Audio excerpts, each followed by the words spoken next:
Bonjour à tous, merci de nous suivre pour ce flash d'information. Le ministère de l'économie, du plan du développement et une délégation du Fonds des Nations Unies pour la population ont effectué récemment à Bouna une visite de leur site d'intervention dans le domaine de l'autonomisation des femmes, de la santé maternelle et du secteur humanitaire.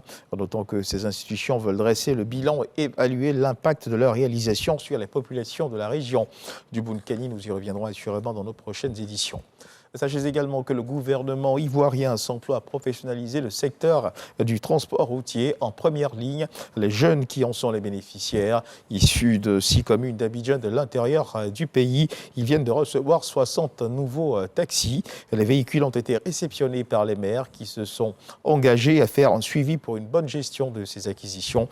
À la manœuvre de cette action gouvernementale, le ministère de la promotion de la jeunesse, de l'insertion et du service civique et le ministère des Transports. Reportage Ismaël Evrara, Déo, commenté par Jean-Marc Djadji. 60 véhicules flambant neufs, remis à 6 communes bénéficiaires du projet 500 taxis communaux.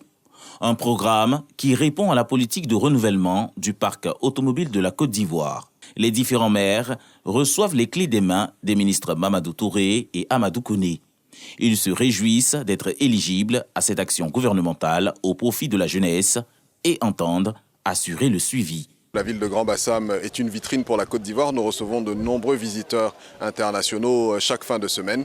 Et donc nous avons à cœur de veiller à ce que ces véhicules soient entretenus convenablement et puissent refléter l'image de la Côte d'Ivoire moderne telle que prônée par le président de la République. Nous nous réjouissons du fait que le gouvernement, à travers donc, le ministère de l'Emploi jeune et du ministère des Transports, ait mis une priorité sur la prise en compte des jeunes qui sont dans le secteur du transport.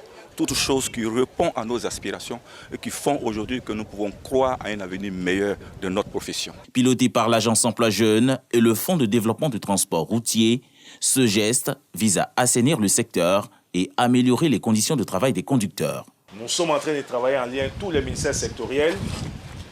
Dans quelques jours, nous allons proposer en conseil de gouvernement puis en conseil des ministres l'an 2 du programme Jeunes du gouvernement, c'est la deuxième phase de ce programme.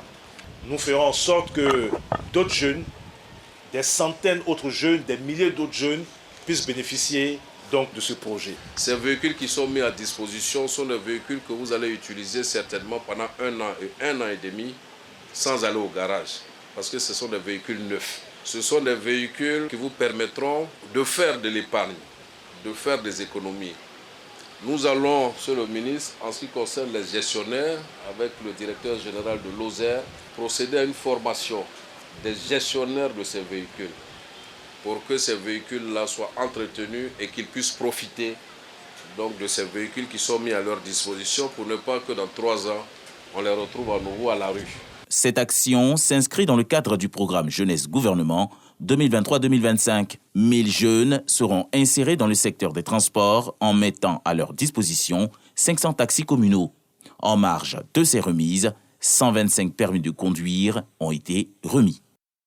Et en matière de bonne gouvernance dans le cadre de la lutte contre la corruption en Côte d'Ivoire, sachez que 2 nouveaux membres de la Haute Autorité pour la bonne gouvernance ont prêté serment jeudi dernier devant la Cour des comptes. Il s'agit de Vincent Kouadiei, magistrat hors hiérarchie, et de Noélie Bayéré-Lobognon, cadre de banque.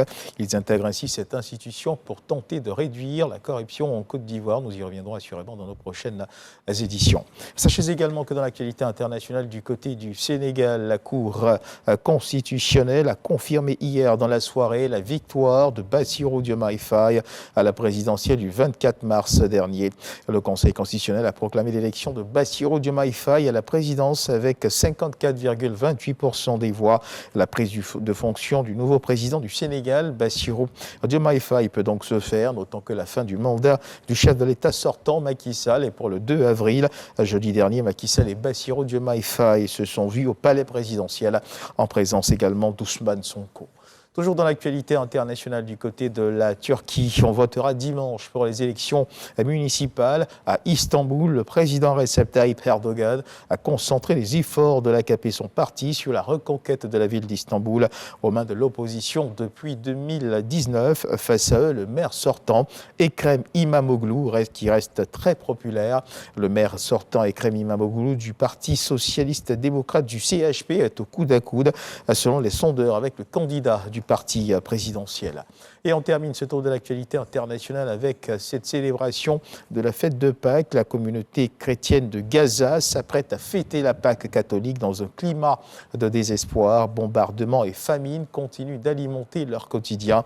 Il y a 4 jours, le cardinal Pierre Battista Pizzaballa, patriarche latin de Jérusalem, seul prêtre catholique demeuré sur place, s'adressant aux médias italiens à la veille des fêtes pascales, a alerté sur la situation des chrétiens de Gaza, devenue intolérable après presque 7 mois de guerre à Gaza. La situation humanitaire est de plus en plus dégradée. Voilà qui marque la fin de ce flash d'information. Merci de nous avoir suivis. Je vous retrouve à 13h pour le journal.